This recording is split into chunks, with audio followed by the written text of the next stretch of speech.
बिस्मिल्लाहिर्रहमानिर्रहीम। मैं हबीबुल्लाह खान और आप देख रहे हैं यूट्यूब चैनल। आज की वीडियो स्पेशली हमारी फैमिली विज़िट वीज़ा के बारे में है, पूरी प्रोसीजर के बारे में है।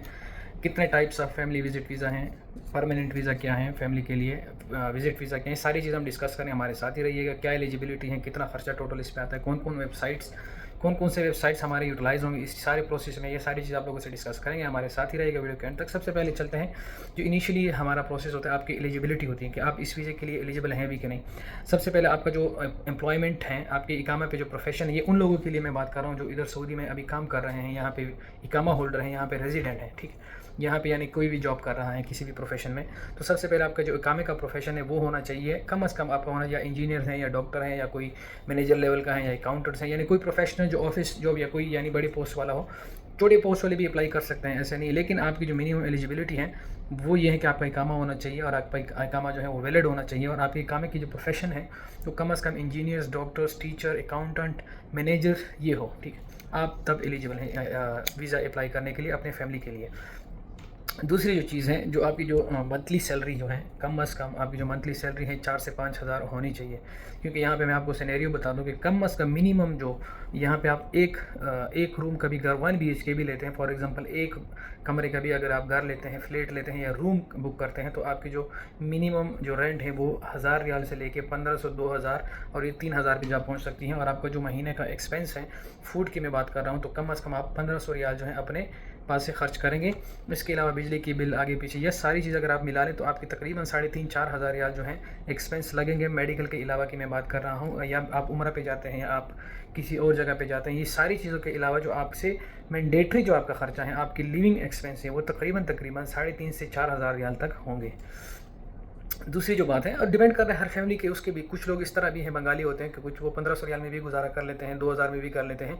लेकिन अगर आपको यहाँ पे इंजीनियर है, आप अच्छे प्रोफेशन पे हैं, तो आप जो है यानी कोई इस तरह छपरी टाइप के होटल में नहीं रहेंगे, ना छपरी टाइप के फ्लैट में रहेंगे, अच्छी अकोमोडेशन। क्योंकि आप फैमिली अगर आप अपने मुल्क से बुलाते हैं तो यहाँ पर आप सड़क पर तो नहीं सुलाएंगे, ना आप किसी ग्राउंड में सुलाएंगे। ज़ाहिर बात है, अच्छी जगह रिहाइश दोगे, अच्छा खाना दोगे, आप उसको हर चीज़ अकोमोडेशन अच्छी दोगे। दूसरी जो मैं बात करने जा रहा हूँ, ये तो आपकी एलिजिबिलिटी हो गई कि आपके जो एक्सपेंस है 4-5 हज़ार आपकी सैलरी होनी चाहिए, आपका जो इकामा प्रोफेशन है वो इंजीनियर, डॉक्टर, अकाउंटेंट, टीचर, ये चीज़ें होनी चाहिए। और इसके अलावा आपका इकामा जो है वो वैलिड होना चाहिए, ठीक है। दूसरी जो हम बात करने जा रहे हैं कि आपका जो स्पॉन्सर होगा, आप किसको स्पॉन्सर कर सकते हैं, यानी आप अपने फैमिली में से किसको बुला सकते हैं। आप अपनी वाइफ को बुला सकते हैं, आप अपने बच्चों को बुला सकते हैं, आप अपने पेरेंट्स को बुला सकते हैं, ठीक है। आप अपने बेटी को बुला सकते हैं अगर वो अनमेरिड है, ठीक है। तो ये आपके जो हैं जो स्पॉन्सरशिप है, आप किस किस को अपने फैमिली में बुला सकते हैं, ये वो चीज़ें हैं, ठीक है। तो ये हो गई दूसरी। तीसरी जो बात है कि आपने डिसाइड करना होता है कि आपकी जो फैमिली वीज़ा है, आप किस टाइप का वीज़ा लेना चाहते हैं। एक होता है फैमिली परमानेंट रेजिडेंट वीज़ा और एक होता है फैमिली विजिट वीज़ा। ये अभी आप पे डिपेंड कर रहे हैं कि आप कौन सा वीज़ा लेना चाहते हैं। हम इस वीडियो में डिस्क्राइब करेंगे जो फैमिली परमानेंट वीज़ा का जो प्रोसेस है, दोनों में थोड़ा बहुत ही फ़र्क है, इतना ज़्यादा फ़र्क नहीं है, प्रोसीजर दोनों का सेम ही है, सिर्फ फीसिस की डिफरेंस है। जो परमानेंट वीज़ा है उसमें आपकी फैमिली को इकामा मिलता है, यहाँ पे आपको इंश्योरेंस, हेल्थ इंश्योरेंस मिलती है। जो टेम्प्रेरी वीज़ा होता है उसमें आपकी हेल्थ इंश्योरेंस थोड़ी बहुत कवर होती है, फुल कवर नहीं होती, और इकामा भी नहीं होता मतलब, और यहाँ पे कोई काम भी नहीं कर सकता। और as per Saudi new law कि अगर आप अपनी फैमिली बुला लेते हैं परमानेंट रेजिडेंट वीज़ा पे, तो वो यहाँ पे लिमिटेड काम भी कर सकते हैं। ये भी बहुत अच्छी एक ऑफ़र रिसेंटली तकरीबन 1-2 हफ्ते पहले अनाउंस हो गई है सऊदी गवर्नमेंट की तरफ से। तो अगर हम बात करेंगे परमानेंट फैमिली रेजिडेंस वीज़ा पे, तो आपकी फैमिली का इकामा भी बनेगा, आपकी फैमिली यहाँ पे काम भी कर सकेगी, लिमिटेड काम, और आपकी फैमिली जो है यहाँ पे हेल्थ इंश्योरेंस जो है वो भी मिलेगा उनको। जो दूसरा टाइप है वो है फैमिली विज़िट वीज़ा, वो तकरीबन 3 महीने का विज़िट वीज़ा मिलता है और मल्टीपल एग्जिट एंट्री की, तो वो उसके लिए भी आप अप्लाई कर सकते हैं। सेम तरीक़ाकार है। तरीक़ाकार किस तरह है कि सबसे पहले आपने अप्लाई करना होगा मूफ़ा वेबसाइट पे, visa.mufa.gov.sa, ये एक वेबसाइट है, मैं अपने डिस्क्रिप्शन में भी लिंक डाल दूंगा। आप उस पर जाके अपनी फैमिली विजिट वीज़ा का application for residents, family visa application for residents, आप उस पर जब क्लिक करेंगे तो आपको डिटेल आ जाएंगे सारी चीज़ें। एक वीज़ा फॉर्म होता है, वो सारी चीज़ आपने फिल करनी होगी डिटेल के साथ। आप खुद भी अप्लाई कर सकते हैं। अगर किसी भाई को कोई मसला मसाइल हो तो हमसे आप कमेंट सेक्शन में पूछ सकते हैं, हम आपको रहनुमाई फराहम करेंगे फ्री ऑफ कॉस्ट। उसके बाद आपने जब वीज़ा फॉर्म आप फिल कर लेते हैं तो उसके बाद आपने क्या करना होता है, वो आपने प्रिंट करना होगा और अपने एम्प्लॉयर की तरफ से, ये परमानेंट वीज़ा की मैं बात कर रहा हूँ, अगर आप कंपनी में काम कर रहे हैं तो आपने कंपनी का जो आपका GRO होगा या आपका जो कंपनी का कफ़ील होगा वो उसको स्टैम्प करेगा, उसके ऊपर सिग्नेचर करेगा। उसके बाद आप उसको चैम्बर ऑफ कॉमर्स में सेंड करेंगे, जिसकी फ़ीस तकरीबन 30 से 35 रियाल होती है। और उस पे जब आप सेंड करेंगे तो तकरीबन 3 से लेके 7 दिन का टाइम होता है, उसमें वो चैम्बर ऑफ कॉमर्स से आपको वापस आ जाता है। उसके बाद आपने क्या करना होगा कि जब आप दोबारा से मूफा वेबसाइट पे जहाँ पे आपने फॉर्म फिल किया होगा, आपने लॉगिन लिया होगा, आपने अपने आप को रजिस्टर किया होगा, उस पर आप जब लॉगिन होते हैं दोबारा से, आप inquiry about the family visa application पे जाएंगे तो आपका जो है, अगर आपकी फैमिली वीज़ा जो है वो अप्रूव हुआ होगा, वहाँ पे आपको शो हो जाएगा और वहाँ पे एक ई नंबर जो होता है, ई वीज़ा डॉक्यूमेंट जो है वो इशू हो जाता है, वही असल डॉक्यूमेंट होता है और वो आपने फिर अपने फैमिली को भेजना होगा। जैसे आप वो ई नंबर जो है या ई डॉक्यूमेंट नंबर जो है वो आप फैमिली को भेज देंगे, तो उसके बाद आपने क्या करना, आपके जो फैमिली हैं वो वहाँ पे जो इतिमाद सेंटर होता है, तशहीर ऑफिस होता है, या कोई भी एम्बेसी का जो स्पॉन्सरशिप वहाँ पे यानी जहाँ पे हम फिंगर लगाते हैं उसकी वहाँ पे उन्होंने क्या लेनी होगी, अपॉइंटमेंट बुक करनी होगी। लेकिन अपॉइंटमेंट बुक करने से पहले आप लोगों ने जो डॉक्यूमेंट्स होंगे, एप्लीकेशन जमा करने से पहले के जो डॉक्यूमेंट्स होते हैं वो आप लोगों ने क्या करना होगा, आपने वो तैयार करने होंगे। क्योंकि जब आप अपॉइंटमेंट बुक कर लेते हैं तब आपके पास इतना टाइम नहीं होता कि आप दोबारा से जो है वो अटेस्टेशन करें, या डॉक्यूमेंट्स जो है निकाहनामा हो गया, या आपका पासपोर्ट हो गया, या आपकी और पिक्चर्स, यानी जितनी भी चीज़ें हैं। डॉक्यूमेंट लिस्ट में आपसे शेयर करने जा रहा हूँ, आपको बताने जा रहा हूँ। सबसे पहले जो आपके पास जो ई वीज़ा नंबर होता है, या जो आपके पास वीज़ा ऑथराइजेशन लेटर होता है, वो आपके पास होना चाहिए ओरिजिनल, ठीक है। कलर प्रिंट पे निकाल के अपने साथ वो आपने डॉक्यूमेंट्स में लगाना है। उसके बाद आपका ओरिजिनल पासपोर्ट होना चाहिए। पासपोर्ट की वैलिडिटी जो है मिनिमम 6 मंथ्स होनी चाहिए, 6 महीने तक आपका पासपोर्ट जो है वो वैलिड होना चाहिए। आपका जो इकामा जो है, इकामा और पासपोर्ट की जो कॉपी है वो भी आपने अपने फैमिली को सेंड कर देना है।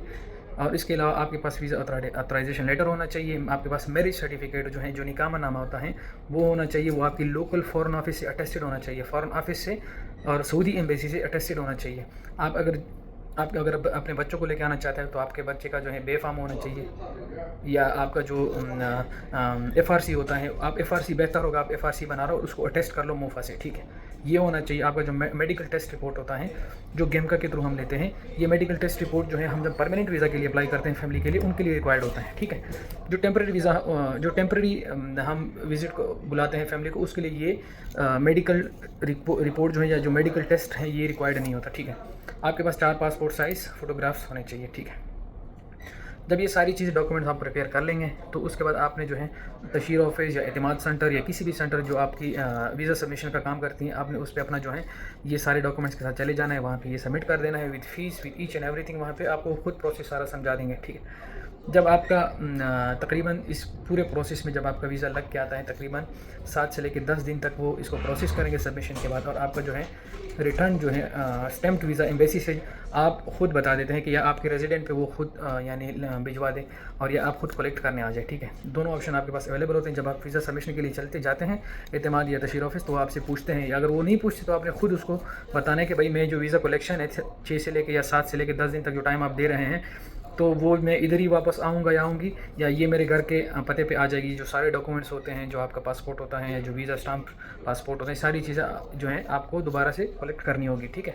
तो जहन में रखिएगा ये सारी चीज़ें आपको वापस लेनी है इनसे, ठीक है। जब आप यहाँ पे फॉर एग्जांपल आपका वीज़ा स्टाम्प होकर आ गया, तो आपका नेक्स्ट जो स्टेप होगा, आपने अपना जो फ़्लाइट है वो बुक करना होगा। जब आप फ़्लाइट बुक कर लेते हैं, ये मैं परमानेंट वीज़ा की मैं बात कर रहा हूँ, टेम्परेरी वीज़ा का जो है प्रोसेस यहाँ तक बिल्कुल सेम है, ठीक है। इसके बाद जब आप यहाँ पे सऊदी में अपनी फैमिली को बुला लेते हैं, यहाँ पे वो जैसे इन कर लेते हैं, तो आपको यहाँ पे सऊदी में एक मेडिकल टेस्ट होता है, वो करना पड़ेगा अपनी फैमिली का, और उसके बाद जो है आपने वो सबमिट करना होगा जवाज़ात ऑफिस। उसकी सबमिशन में क्या क्या डॉक्यूमेंट्स होने चाहिए, आपका पासपोर्ट, आपकी जो है वीज़ा कॉपी, आपके पासपोर्ट कॉपी, वीज़ा कॉपी, आपकी जो मेडिकल जो रिपोर्ट होगा उसकी कॉपी, ठीक है, और आपका इकामा और आपका पासपोर्ट, मतलब ये जो स्पॉन्सर होता है उसका भी इकामा और पासपोर्ट, और जो आपकी फैमिली आई हुई होती है उसका पासपोर्ट, और उसका जो वीज़ा कॉपी है, और साथ में मेडिकल रिपोर्ट जो है, और साथ में तस्वीरें जो हैं वो आपने सबमिट करनी होगी जवाज़ात ऑफिस, जिसकी तकरीबन फ़ीस जो है 500 रियाल आ जाती है। और इसके 500 रियाल सॉरी आपकी जो इकामा फ़ीस होती है 1 ईयर के लिए, ठीक है, आपने सबमिट करनी होगी। जैसे आप ये सबमिट कर लेते हैं जवाज़ात ऑफिस, तो आपको जो है यहाँ पे जवाज़ात ऑफिस क्या सबमिट करना होगा, यहाँ पे जो कफ़ील होते हैं उसको ही दे देते हैं, वो सारा कुछ कर लेते हैं आपको, या कंपनी जो होती हैं वो कर लेती हैं। तो ये आपका जो है इसके बाद आपकी फैमिली का ही काम आ जाएगा, उसका इंश्योरेंस हर चीज़ जो है वो आ जाती हैं, और उसके बाद आप यहाँ पे परमानेंट रह सकते हैं। अपनी फैमिली जो है इसको इंश्योरेंस भी मिलेगी, इसको जहाँ पे ट्रैवल करना चाहते हैं ट्रैवल भी कर सकती हैं, और उसके अलावा जो है आपकी जो फैमिली है वो यहाँ पे काम भी कर सकती है छोटा मोटा। तो ये सारी चीज़ें हैं। तो जो टेम्प्रेरी विजिट वीज़ा सिस्टम है वो 3 महीने के लिए, आजकल को जो सिस्टम चल रहा है 3 महीने का valid multiple exit entry visa दे रहे हैं, जिस पे तकरीबन टोटल एक्सपेंस मिला के, क्योंकि इसमें जो इकामा फ़ीस हैं या जो मेडिकल फ़ीस हैं या जो पाकिस्तान में मेडिकल आप करते हैं वो चीज़ें नहीं होती। अटेस्टेशन, ये जो डॉक्यूमेंट्स मैंने बता दिया आपको, ये यही होंगे, सिर्फ आपको इकामा फ़ीस जो है वो नहीं देना पड़ेगा। तो ये पूरा प्रोसीजर था, ये पूरा प्रोसेस था। किसी भी भाई को कोई सवाल हो, जवाब आप लोग पूछ सकें कमेंट सेक्शन में। So thank you guys for watching our channel. अल्लाह हाफ़िज़।